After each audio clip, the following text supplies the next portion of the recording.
Today, we're making sushi. Use any ingredients you like.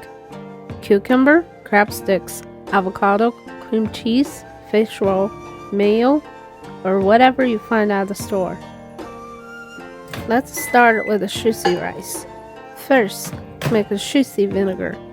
Mix 1 tablespoon sugar and 1 tablespoon water in a ceramic bowl. Microwave for 30 seconds to dissolve. Then, add 2 tablespoons apple cider vinegar and stir well. Transfer freshly cooked rice to a mixing container. Pour in the sushi vinegar and stir gently to combine.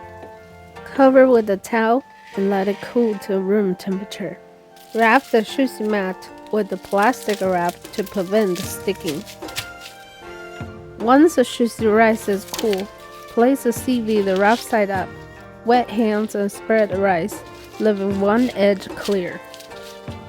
Add your favorite filling about 1/3 from the bottom.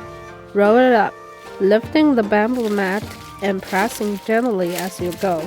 Place the seam side down and press to seal. If it's loose, you can try roll it again.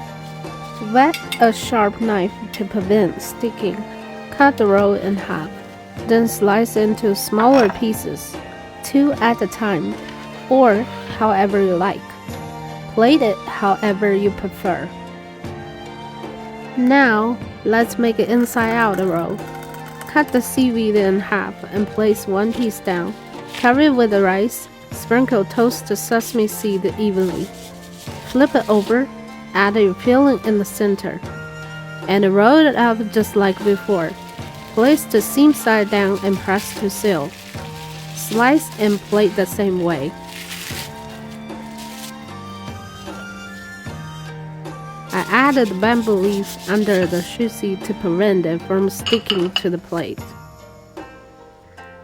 With these 2 styles, you can make it all kind of a sushi rolls.